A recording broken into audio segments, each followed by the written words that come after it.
Anak, can you say hello sa Hi. 700 na Ay, nakikinig? ayan. Hello. Iniwan kita. Okay lang, hindi naman nila ako kilala. Walang nagtatanong. Okay. Well, Okay lang yan. wala na tayong pag-usapan pa. Teka. Oo. Wala. Hindi kasi nila alam yung pinag-uusap. Darating yung mga yan, lalapit yung mga yan. Oo nga eh. Yung mga, Ano pa, kasi, ha? ano pa ang tawag dito? Kaya may So, hindi mo pwede dito kung ano yung mga nangyari sa'yo the past few days. Kasi, nakita mo din.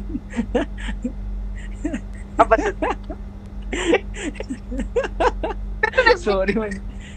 Nag-miss call ka sa akin kahapon. Kahapon ba yun the other day? Miss call lang ba Ay, yung bot call yun? Or Hindi. Hindi ako ganon. Pag tinatawagan kita, I'm sure there's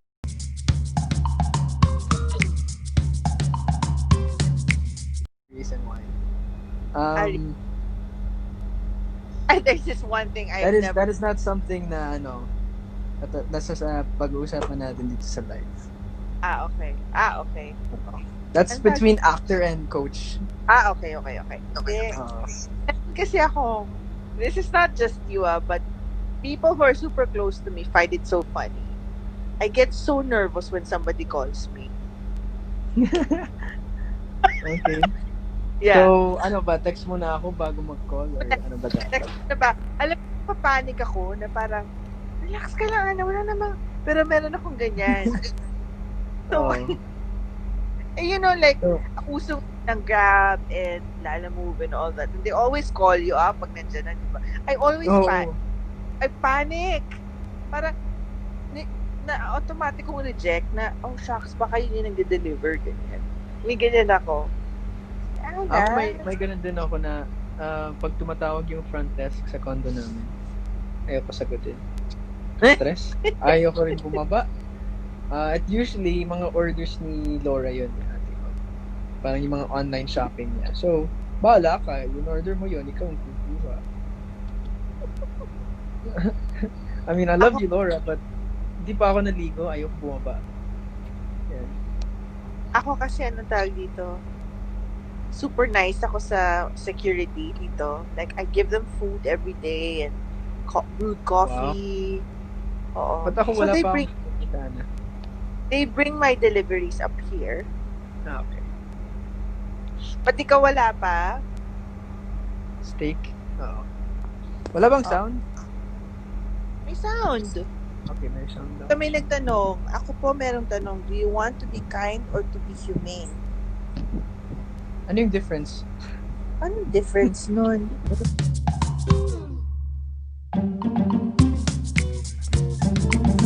Difference. You need to be kind to be humane. Yeah. The one and the same. They're one and the same, yeah. And if you want to Sabi be... ni Nancy. Si Nancy. Yeah. Yeah.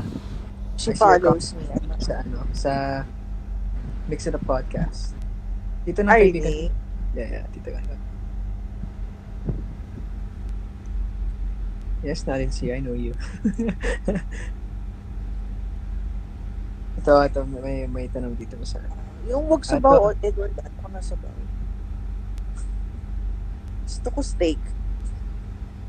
Yung may substance. Oo.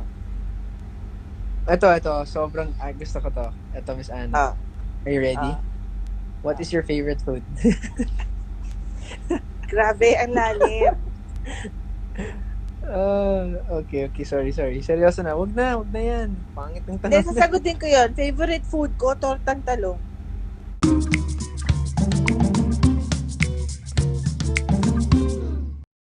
Wow!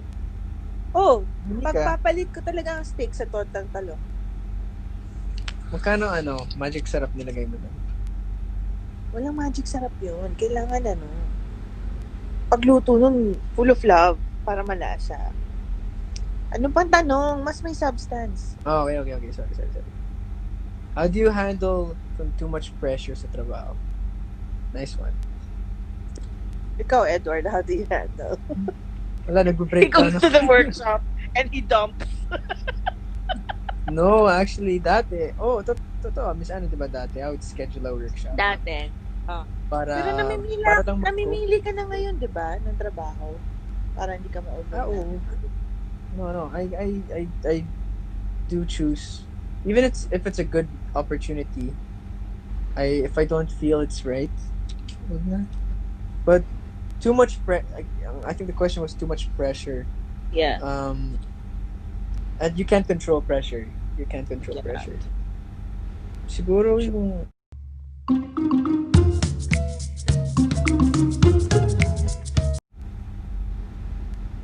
paano ba? Actually, marami kasi I think this Thursday I have 3 interviews. I have to research for all of them. Knocks, pero that's hard. But I'm excited for it because I have some. You guys will see who the interviews are. Pero nakaka-excite yung mga guests. One of them, I think the first one I'll be able to interview on Thursday is someone that I really wanted to pick their brain for quite some time. So excited for that. Pero nakaka-pressure yun. Pag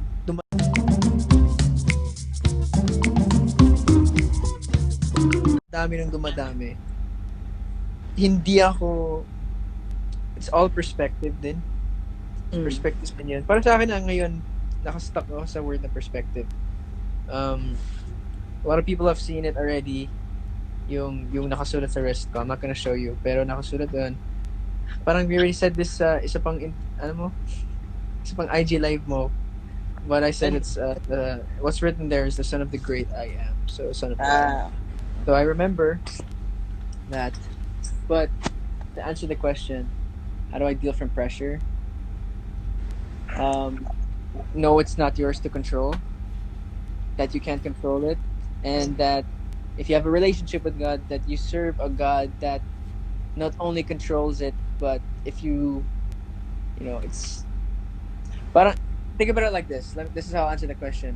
Alam mo yung mga toys, yung kiddie toys, when you have the steering wheel, and you're sitting in the back seat, and you think you're driving the car, but you're not. Ganun talagang buhay. You think you're driving, but you're not. So, have faith in the one who's driving. Because they will never crash. Yeah. Ayun. Ganda ng sagot mo. Okay. How about you? Ako? How do I handle pressure? I punch back. Oh, really? What do you mean by that? How do I handle pressure? Depende kung saan galing yung pressure. Kung yung pressure galing sa sarili ko, I adjust. Kasi mas hindi ko pa na-feel yung pressure na kasing coming from outside na kasing lakas yung pressure na binibigay ko sa sarili ko. Colin here. Na-pressure na ako ilang beses because of work, school, performance, kung ano-ano, money and all that. Pero marunong akong mag-change gears. Like, I don't let it get to me. I know how to navigate. Pero pag ako na nagbibigay ng pressure sa sarili ko, dun ako tinatamaan talaga. So when that happens, I mean, I've only learned this recently, maybe the last 4 or 5 years. But when I feel too pressured by myself, I really take a step back. I need the perspective. I need to be neutral. So I painfully take a step back. I pray on it. I withdraw from people, from influences na madidiktahan lang ako. And then I don't even deal with the pressure first. I start filling myself up first. So that I'm sure that I'm balanced. Para pag face ko, doon sa pressure, hindi ako empty. I don't know if that makes sense, but it's hard to face any kind of pressure or difficulty na you're running on empty. You feel like wala kang options, wala kang mapuntahan. Kasi ang decision mo, manggagaling sa place na desperado ka. So, True. pag nangyayari yun, I really take a step back. If I need to sleep, I will sleep muna. I will sleep, alam mo minsan kasi, pati tulog nakakalimutan mo na eh. 3 oras na ng tulog mo. So, hindi ka makakapag-isip ng matino. Ganon. And then I face it. But I'm kinder na, when I face the pressure, I'm kinder na to myself. So, hindi ko na, o di, mas tanggap ko. Kung hindi 100%, okay lang. Bangon ulit. Bukas ulit. Ganun na. Parang, again, if there's anyone who's watching dun sa IG Live ni sa Ana, bago kami lumipat dito, I was talking a lot about like faith and my relationship with God. Pero, this is one of the places where I can make it spiritual. Of course, I don't want to overdo it. Sa mga interviews, sa mga, there's a right place, right time, and the right place to talk about it. But I feel like I like can't. At 1:30 in the morning. Yeah. 1:34 in the morning to 300 people. Fine, completely fine with me. I don't care. Anyone who's up at this point, deal with it. I love you. Deal with it. Pero parang may isang quote, parang I think pinost ko din sa IG stories ko na parang the size of your giants show the size of your God. So kung yung problema mo sobrang laki, kapag yung pressure ng problema sobrang laki, ibig sabihin, how much bigger is your God? If your God is the same size as the problem, I think you have a perspective problem. True. So if your problem is big, that means how much bigger must the big man upstairs be? So, yeah. Merong something similar yung spiritual advisor ko before na he died na. He was a Jesuit priest who didn't seem like a priest. I mean, he didn't act like a holy man, but super profound.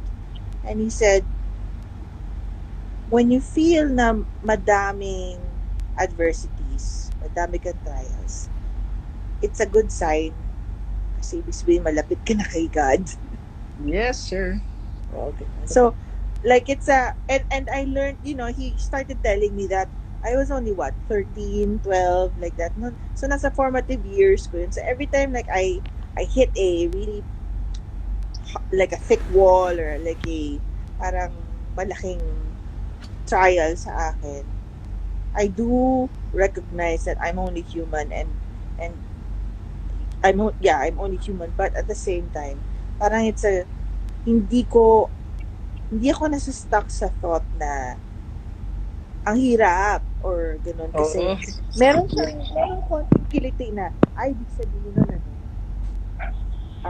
double time ang kalaban para ilayo ka. Ganun, kasi malapit ka. Ganun. Yeah, I mean, nakasulat din in the word na, I don't know the exact scripture, but it's like, if you're not struggling, if you're not having any problems, watch out, because that means you're closer, you're like super close to the other side of it all. Parang, totoo. Parang pag ganun yung flow of the world, but when you get the relationship with God, you turn around and you walk against the flow. You walk against the current. Yeah. Basically. People don't like that. Yeah, but people have some people have the wrong understanding na once you find the light, whatever that is to you, that you'll be fine. That you'll be fine. No. That's escaping reality. That's dumb. That's false truth.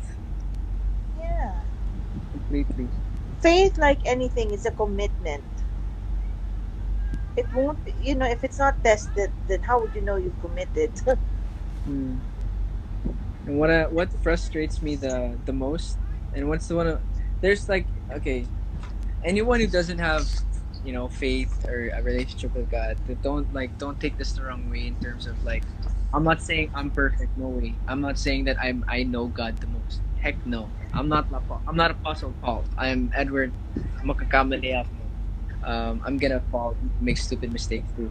But what I'm trying to say is, one of the things that really gets to me, at dito talaga ako naiinis, is when people use the word, I have faith, or the phrase, I have faith, I'm a Christian, I believe in God. Okay, great. But why is it through your actions? You're sleeping around, you're doing drugs, you're drinking every night, you're swearing a lot. Parang, you can have the title, but it shows through your actions. And a lot of people do this on social media. Oh my gosh. Yes. Oh. Online parang, and I'm talking about yung mga career bashers in a way. And they post all about like yung mga motivational speeches at yung mga scripture, mga magandang IG feed, but they're the ones that are commenting the most. Ano lang, it makes me frustrated, but it also makes me laugh kasi parang I mean, we have to love everyone, we don't have to like everyone. Yeah. That's one thing that I realized from my pastor actually in church. Is parang, I mean, if you see someone about to get hit by a car, you're gonna push them out the way, but you don't have to marry them afterwards. But you don't have to love. You don't have to like them. And No, meron akong, alam mo ako, parang, wala akong na-attack din ako sa ganyan. Because I'm super, what is, I'm the geeky Catholic. Okay? As in the geekiest. As in, I would go to, hindi ko na nga lang pinupost eh. Like, I would go to Baclaran Church and like find my peace there and pray like midnight ng Tuesday hanggang Wednesday, and I would really feel happy and all that, and I would go every Thursday sa St. Jude and pray with the whole community. Ganun, tahimik lang ako. As in ganun ka-geeky. But like sometimes one time there was this one of the closest to my heart said, pray ka ng pray dyan, pero ano naman, hindi mo pa ma-forgive. Ano, para saan pa yung prayer mo kung hindi mo pa mapatawad yung tao nga. So, don't you dare go there. Kasi, you don't know what the person is going through. You don't know the relationship that I have. You don't know what I'm going through and where I am in my spirituality. So you don't, because ako hindi ko ginagawa yan sa kahit, kasi magiging checklist ng faith mo na dapat magiging legalistic. Oo, checklist na siya, parang yeah, I did this, I did that, I did na da. Until when can you do that? But tsaka also, I mean, yung parang, you know what I hate? I hate talaga yung hindi hate. Ang ano ko is, there is a difference between, I have seen people who are more Christ-like, non-Christians who are more Christ-like. You know? Yeah. Christ-like meaning more forgiving, sees the good in people, generous, loving. Parang, kumbaga, does the stuff that we should be doing. Everything that God preaches. Yeah, I can't really it's, ano yan eh, parang, what's the right word? Ang daling matempt. And I used to be more like that when I was younger. Yung parang, I see things more black and white because this is what's taught. This is what's ganyan. This is ganyan. But when I became more exposed to humanity and teaching, Thank God for this craft that I do. You're welcome. Yung parang I cannot judge. I'm not allowed to judge. At least in the workshop room. And right after the workshop room, whatever you hear there, you throw away.